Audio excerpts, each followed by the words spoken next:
Hello student, स्वागत है आप सभी का एक बार फिर से आपके अपने YouTube channel mister cool Ash the teacher में। तो दोस्तों, इकोनॉमिक सर्वे का आज ये तीसरा भाग लेकर के मैं आप लोगों के सामने हाजिर हो चुका हूं, जिसमें हम लोग 5वें नंबर का अध्याय चैप्टर 5 करने वाले हैं, लोक वित्त। अब आप पूछेंगे कि सर चौथे नंबर का अध्याय कहां गया, तो याद रखेगा उसमें हमको पढ़ना है पीडीएस, सार्वजनिक वितरण मूल्य प्रणाली पढ़ना है उसमें, जिसको हम कृषि के टॉपिक पे क्या करेंगे, कवर करेंगे उसके साथ। ठीक है, तो आज हम लोग देखने वाले हैं लोक वित्त को।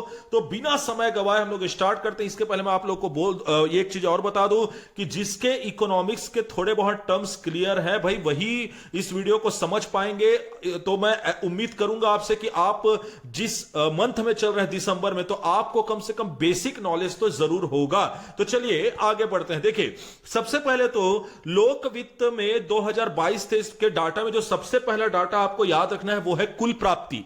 अब यहां पर कुल प्राप्ति का तात्पर्य यह है कि राज्य ने कितना इनकम किया है, ठीक है, इस साल में। तो याद रखेगा इसके अंतर्गत हम दो चीजों का योग करते हैं, एक तो राजस्व प्राप्ति का और दूसरा पूंजीगत प्राप्ति का। तो याद रखेगा इस वर्ष राज्य सरकार ने, छत्तीसगढ़ राज्य ने 104,000, आप बोल सकते हैं इसको, या फिर आप बोल सकते हैं इसे 1,04,000 करोड़, याद रखेगा ना, करोड़ रुपए की कुल प्राप्ति की है, जिसमें 89,073 रुपए राजस्व प्राप्ति रही, वही 14,927 करोड़ रुपए आपकी रही पूंजीगत प्राप्ति। तो इसे आप तुरंत याद करिए, और मैं आपको बोल रहा हूं कि आप नोट्स बनाते जाइए। क्यों? वो आपको बाद में पता चलेगा। अगर आप नोट्स नहीं बनाएंगे तो आगे इन डाटाओं के फिर बाद में काम आने वाले, तो उसके लिए आपको फिर से वीडियो बैक करके देखना पड़ेगा। इससे अच्छा है कि आप मेरे साथ साथ नोट्स बनाते चले। तो कुल प्राप्ति दोस्तों रही है 1,04,000 करोड़ रुपए, जिसमें 89,073 करोड़ रुपए की राजस्व प्राप्ति रही, वही 14,927 रुपए की पूंजीगत प्राप्ति। अब हमको क्या करना है, राजस्व प्राप्ति और पूंजीगत प्राप्ति को अलग अलग देखना है। इसमें राजस्व प्राप्ति के बहुत सारे डाटा हमको देखना। तो देखिए, सबसे पहले तो राजस्व प्राप्ति जो है वो 2021-22 में, मतलब इससे पहले वाले ईयर में 83,981 रुपए था। याद रखेगा 83,981 रुपए था, जो 2022-23 में बढ़ करके हो गया 89,073 करोड़ रुपए। इस प्रकार आप देख सकते हैं कि 6% की वृद्धि हुई है, 6.06, जिसे आप 6% कंसिडर कर सकते हैं। तो 6% की वृद्धि हुई है, मेरे साथ याद भी करते जाइए इसे। ठीक है, देखिए 83 से बढ़ के 89 को कितना बढ़ा, 6। तो और परसेंट में भी वृद्धि कितनी हुई, 6% की। तो ऐसे आप इजिली इसे याद कर सकते हैं। अब यहां पर देखिए, अब इसमें क्या है, 89,073 रुपए में से जो राजस्व प्राप्ति होती है उसे दो पार्ट में डिवाइड किया जाता है। एक होता है कर राजस्व और दूसरा होता है गैर कर राजस्व। तो याद रखिएगा इस 89,073 में से 56,823 रुपए का कर राजस्व रहा है। अब आप याद रखेगा, आपको एक डाटा बस याद रखना है कर राजस्व का, फिर आप इसको इससे घटा के गैर कर राजस्व निकाल लेंगे। इसलिए कर राजस्व का आप अच्छे से याद रख लीजिए। 89,073 करोड़ में से 56,823, फिर से सुनिए, 56,823 करोड़ रुपए रहा है कर राजस्व। अब आप जब 56,823 का 89,073 के साथ परसेंटेज निकालेंगे तो यह होता 63.8%, जिसे आप मोटा मोटा 64% करके याद रख सकते हैं। तो याद रखिएगा 89,073 करोड़ रुपए में 64%, मतलब 56,823 रुपए कर राजस्व से प्राप्त हुआ, और वहीं 64% है, तो इसका मतलब 36% के करीब किससे प्राप्त हुआ है, गैर कर राजस्व से, जो कि रकम में रही है 32,250 करोड़ रुपए। अब हम लोग अगले डाटा की ओर चलते हैं दोस्तों। अब आपको कर राजस्व का डिटेल देखना। जी हां, कर राजस्व जैसा मैंने बताया 56,823 करोड़ रुपए का कर राजस्व रहा है, जो कि पिछले वर्ष 52,831 करोड़ रुपए का था। तो याद रखिए पिछले वर्ष की तुलना में आप यहां पर देख सकते हैं 7.5% की वृद्धि हुई है। जी हां दोस्तों, 7.5% की वृद्धि हुई है। तो सर क्या 2021-22 का भी रुपए याद रखना पड़ेगा? नहीं, लेकिन ये वृद्धि अमाउंट आपको याद रखनी पड़ेगी कि इस वर्ष कितना वृद्धि हुआ।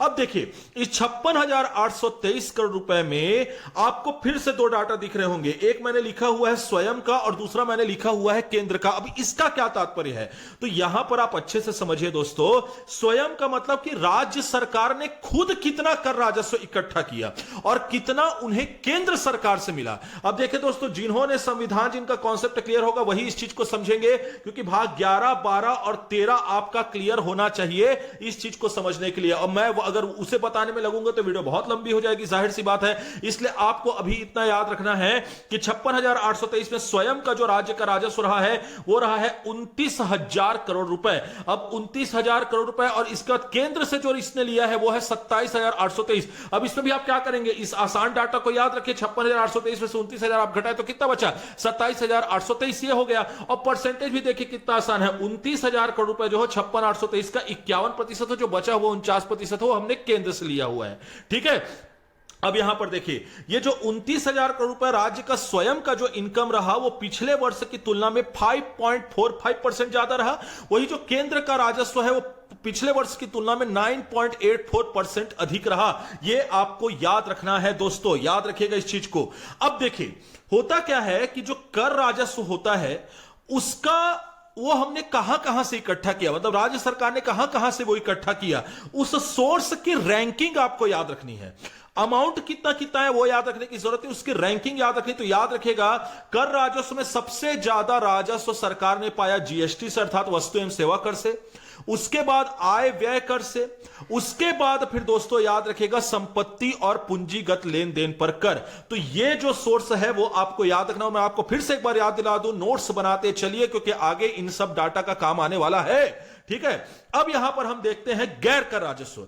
जैसे मैंने आपको बताया कि गैर कर राजस्व जो है 2022-23 में रहा है 32,250 करोड़ रुपए। आपने नोट्स बनाया होगा तो आप उसमें एक बार देख लीजिए, जो कि पिछले वर्ष था 31,150। देखिए कितना आसान डाटा है, 32,250 इस बार, 31,150 पिछली बार। ठीक है, तो 1,100 करोड़ रुपए का करेक्ट जो है वृद्धि हुई है, जो कि टोटल 3.5% की वृद्धि को दर्शाता है।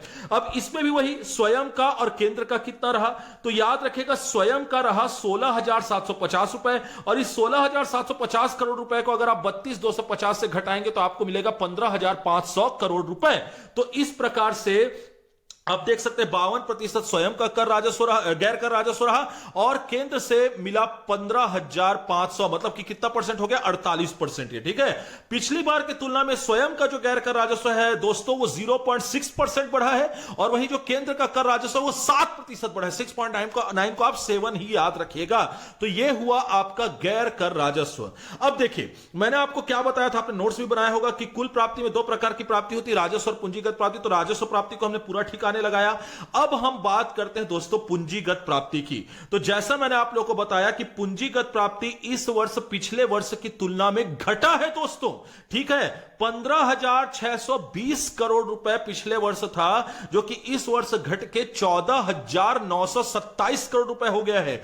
और ये जो 14,927 करोड़ रुपए है ये 3 सोर्सेस से आते हैं। हमेशा याद रखें दोस्तों, इन्हीं 3 सोर्सेस से आता है। वो 3 सोर्सेस कौन कौन से हैं? तो पहला है शुद्ध लोक ऋण, जिससे सबसे ज्यादा 10,500 करोड़ रुपए आया, मतलब 14,927 में का 10,500 शुद्ध लोक ऋण से आया है। लोक लेखों से शुद्ध प्राप्ति जो है उससे 4,100 करोड़ रुपए आया है, और उधार एवं अग्रिम से 327 करोड़ रुपए आया है। इसको बिल्कुल आप नोट्स बना करके रखें, क्योंकि जब मैं आपको घाटा पढ़ाऊंगा तो उसमें इन दोनों का अभी काम आने वाला है आगे। 10,500 करोड़ रुपए, 4,100 करोड़ रुपए याद रखेगा शुद्ध लोक ऋण, और लोक लेखों से शुद्ध प्राप्ति और उधार अग्रिम, इसको भी याद रखेगा दोस्तों। तो याद रखेगा पूंजीगत प्राप्ति घटती है। आपको एक क्विक चीज मैं आपको बता देता हूं दोस्तों कि पूंजीगत प्राप्ति अगर घटती है तो वो थोड़ा सा राज्य के लिए चिंताजनक विषय होता है दोस्तों, क्योंकि पूंजीगत प्राप्ति के द्वारा आप क्या करते हैं, इंफ्रास्ट्रक्चर को बढ़ावा देते हैं। ठीक है, अब हम लोग बात करते हैं कुल व्यय। अभी देखिए मैंने आपको बताया, पढ़ाया पूरा का पूरा प्राप्ति। अब हम लोग व्यय की ओर देख रहे हैं, मतलब हमने अब इनकम तो देख लिया, अब इनकम के बाद हमने एक्सपेंस कितना किया, हमने खर्च कितना किया, उसको हमको देखना है। ठीक है, तभी तो फिर हम घाटा और या फिर फायदा निकाल पाएंगे। तो देखिए कुल व्यय में भी राजस्व व्यय और पूंजीगत व्यय होते, लेकिन इसके साथ साथ उधार एवं ऋण को भी जोड़ा जाता है, क्योंकि वो भी व्यय है दोस्तों। उधार एवं ऋण आपने जो लिया वो जाहिर सी बात हो कर्ज के रूप में आपने लिया है। तो याद रखिएगा राजस्व व्यय, पूंजीगत प्राप्ति और उधार एवं ऋण, इन तीनों चीजों को आपको जोड़ना है। अब देखिए कितना अच्छा डाटा है, 1,04,000 करोड़ रुपए कुल प्राप्ति थी, वही कुल व्यय जो है वो 1,04,000 करोड़ ही है, 0.03 बस। और याद रखेगा वहां पे था 1,04,000.25, तो बस इतना याद रखेगा दोस्तों। कुल व्यय कितना हुआ है, 1,04,000.03 करोड़ रुपए, जिसमें राजस्व व्यय रहा 88,371 करोड़ रुपए का, वही पूंजीगत व्यय रहा 15,240 करोड़ रुपए का, और ऋण लिया गया है 387 करोड़ रुपए का। अब यहां पर आप याद रखिएगा दोस्तों कि राजस्व व्यय में ना हमेशा ब्याज भुगतान को भी शामिल किया जाता है। जितना ब्याज सरकार जो चुकाती है, जो उधार उन्होंने लिया हुआ होता है, उसका ब्याज जो वो चुकाती है उसको भी राजस्व व्यय में ही शामिल किया जाता है। तो इसको आपको अलग से याद रखना है कि राजस्व व्यय जो कि आपका 88,371 करोड़ रुपए है, उसमें का 7,222, बहुत आसान डाटा है दोस्तों, 7,222 करोड़ रुपए जो है वो ब्याज भुगतान रहा है। अब ये क्यों काम आएगा अभी आपको पता चल जाएगा, ठीक है। अब देखिए पिछली बार की तुलना में हमारा व्यय जो है बढ़ा है दोस्तों, आप यहां पर देख सकते हैं 99,558 करोड़ रुपए पिछली बार हमारा कुल व्यय था, जो इस बार बढ़ के 1,04,000.03 करोड़ हो गया है। अच्छा, अब आपको एक और चीज, एक और डाटा आपको याद रखना दोस्तों, वो है पुनर्प्राप्तियां एवं ऋण अदायगी, ठीक है। जो सरकार ने पुनर्प्राप्ति की और जो ऋण अदायगी की, वो इस बार रहा 8,603 करोड़ रुपए। अब ये डाटा आपको याद रहेगा तभी आप बना पाएंगे कुल विनियोग को। अब कुल विनियोग निकालने का जो फॉर्मूला होता है दोस्तों, वो क्या होता है, कुल व्यय, देखिए कुल व्यय कितना है 1,04,003 करोड़ रुपए, और प्लस पुनर्प्राप्तियां व ऋण अदायगी जो कि कितना रहा 8,603 करोड़ रुपए। तो जब आप इन दोनों को जोड़ देंगे, मतलब ये जो दो डाटा आपको याद रहेगा, तो कुल विनियोग निकालना आपके लिए कोई बड़ी बात नहीं है, वो आ जाएगा 1,12,603 करोड़ रुपए। तो ये हो गए। अब जो सबसे इंपॉर्टेंट डाटा जो कि एग्जाम में बार बार पूछा जाता है, वो है घाटे। इसके बारे में बात करेंगे। देखिए सबसे पहला इंपॉर्टेंट डाटा जो आपसे पूछा जाता है वो होता है राजस्व आधिक्य या राजस्व घाटा। देखिए दोस्तों, मैं आपको क्विक बता देता हूं, राजस्व आधिक्य तब होता है जब प्राप्ति ज्यादा हो और व्यय कम हो, वहीं घाटा तब होता है जब प्राप्ति कम हो और व्यय ज्यादा हो। माइनस जो है वो घाटा को दर्शाएगा, प्लस जो है वो किसको दिखाएगा, आपका फायदा को। अब आपको अगर राजस्व आधिक्य या घाटा निकालना है तो आपको राजस्व प्राप्ति, देखिए दोस्तों मैं कुल प्राप्ति नहीं बोल रहा हूं, इसलिए मैंने आपको बोला था कि नोट्स बनाते चलिए। राजस्व प्राप्ति को जब आप राजस्व व्यय से घटाते हैं, अब देखिए आपने नोट्स में लिखा होगा राजस्व प्राप्ति हमारी रही है 2022-23 की 89,073 करोड़ रुपए। उसे जब आप राजस्व व्यय से मतलब 88,371 करोड़ रुपए से घटाएंगे तो आया 702 करोड़ रुपए, और ये प्लस में आया। इसका मतलब है दोस्तों इस बार हमारी अर्थव्यवस्था जो है वो पॉजिटिव रही, उसमें घाटा नहीं हुआ, 702 करोड़ रुपए का फायदा हुआ है। तो याद रखिएगा 88,371 करोड़ रुपए जो हमने व्यय किए हैं, वो जो हमने प्राप्त किए हैं उसी के 99.2% से वो क्या हो गया, पूरा हो गया। अब देखिए हमारा जो व्यय है वो ज्यादातर किसमें हुआ, जो राजस्व व्यय है, याद रखिएगा दोस्तों, सबसे पहले तो अदर चीजों में हमने बहुत ज्यादा व्यय किया है, उसका दूसरा नंबर है वेतन एवं भत्तों पे, तीसरा नंबर है पेंशन पे, चौथा नंबर है ब्याज पे, और पांचवा नंबर है मजदूरी पे। देखिए दोस्तों भारत जो है कहीं ना कहीं पीछे इसलिए रह जाता है क्योंकि अभी भी सरकार को अपनी एक मोटी रकम जो है वो वेतन भत्ते और पेंशन के रूप में देनी पड़ती है, याद रखेगा। अब राजस्व आधिक्य या घाटा पूछे तो आपको यह डाटा याद रखना जो कि कितना है 702 करोड़ रुपए, इसे आप अपने दिमाग में बैठा लीजिए। वही राजकोषीय घाटा अगर आपसे पूछे तो इसको निकालने का तरीका होता है, याद रखेगा राजकोषीय घाटा को वित्तीय घाटा भी बोला जाता है। राजकोषीय घाटा निकाला जाता है कुल व्यय को कुल प्राप्ति से घटा के। अब यहां पे क्या था, राजस्व प्राप्ति को राजस्व व्यय से घटाना था। अब आप रिकॉल कीजिए दोस्तों, कुल व्यय का क्या था, अभी मैंने बताया 1,04,000.03 करोड़ रुपए, और कुल प्राप्ति थी 1,04,000.25। लेकिन यहां पर एक लोचा है, कुल प्राप्ति में आपको उधारी को हटा देना है। जी हां दोस्तों, आपको उधारी को हटा देना है। तो कुल प्राप्ति कितनी हो गई, 89,073। अब यहां पे आप याद रखिए ये था राजस्व प्राप्ति जो मैंने आपको पढ़ाया था, उसमें मैंने आपको बताया था कि पूंजीगत प्राप्ति, आप अपने नोट से देखिए 14,927 करोड़ रुपए। इसमें से मैंने आपको बोला था दो चीजों से सबसे ज्यादा होते हैं, एक लोक वित्त ऋण से 10,500 रुपए और एक 4,100 रुपए। आप देखिए अपने नोट्स में कि किसमें दिया गया है। तो जब 14,927 में से इस 10,500 और 4,100 को आप हटाएंगे तो बचेगा सिर्फ 327 रुपए जो कि उधारी अग्रिम का था। तो याद रखिएगा जब आप इतना को कर लेंगे तो 14,600 करोड़ रुपए माइनस में, जी हां घाटा हुआ है इस बार। राजकोषीय घाटा का डाटा हमारा रहा है 14,600 करोड़ रुपए। तो मेरे साथ याद करिए, राजस्व घाटा रहा दोस्तों 702 करोड़ रुपए का, वहीं राजकोषीय घाटा रहा 14,600 करोड़ रुपए का। अब हम बात करते हैं लास्ट डाटा की दोस्तों, जो है प्राथमिक घाटा। देखिए, जब आप राजकोषीय घाटा से ब्याज के भुगतान को हटा देंगे, यहां पर देखिए दोस्तों, मैंने बोला था राजस्व व्यय में ही ब्याज भुगतान शामिल होता है 7,222 करोड़ रुपए जो था।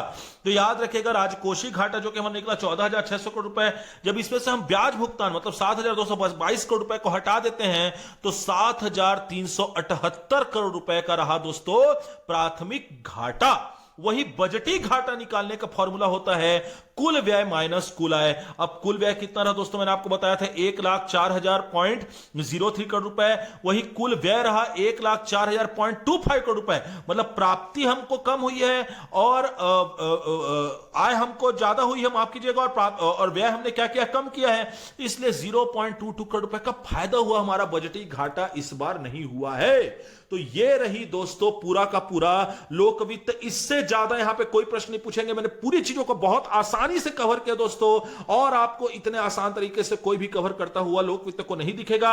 अगर आपको किसी प्रकार की कोई भी क्वेरी चाहिए और आप किस चीज पर वीडियो चाहते हो मेरे को जरूर बताइए, क्योंकि इकोनॉमिक्स सीरीज तो चलती रहेगी दोस्तों। इकोनॉमिक्स सर्वे बहुत ज्यादा कमजोर होता बहुत सारे लोगों का, इसीलिए मैंने ये मुहिम आप लोगों के लिए फ्री में चालू की है। आपको अगर किसी भी टॉपिक पर वीडियो चाहिए तो आपको मुझे फॉलो करना पड़ेगा इंस्टाग्राम पे, वहां पर आप मुझे मैसेज करेंगे, तभी आपका मैसेज रिक्वेस्ट मुझे पहुंचेगा। जब आप मुझे क्या करेंगे, वहां पे फॉलो करेंगे। टेलीग्राम चैनल की लिंक आपको डिस्क्रिप्शन मिल जाएगी, जहां इसके नोट्स आपको प्रोवाइड कर दिए जाएंगे, ठीक है। और अगर आपने यहां तक के वीडियो देखे तो जाहिर सी बात आपको वीडियो बहुत बहुत पसंद आई होगी। So thank you for watching दोस्तों। वीडियो को लाइक करना ना भूले, दबा के शेयर करें, चैनल को सब्सक्राइब करना ना भूले और अपना बेल आइकन जरूर दबा ले ताकि मेरे वीडियो की नोटिफिकेशन सबसे पहले आप तक पहुंचे। मैं मिलूंगा आपसे नेक्स्ट वीडियो में, तब तक के लिए धन्यवाद।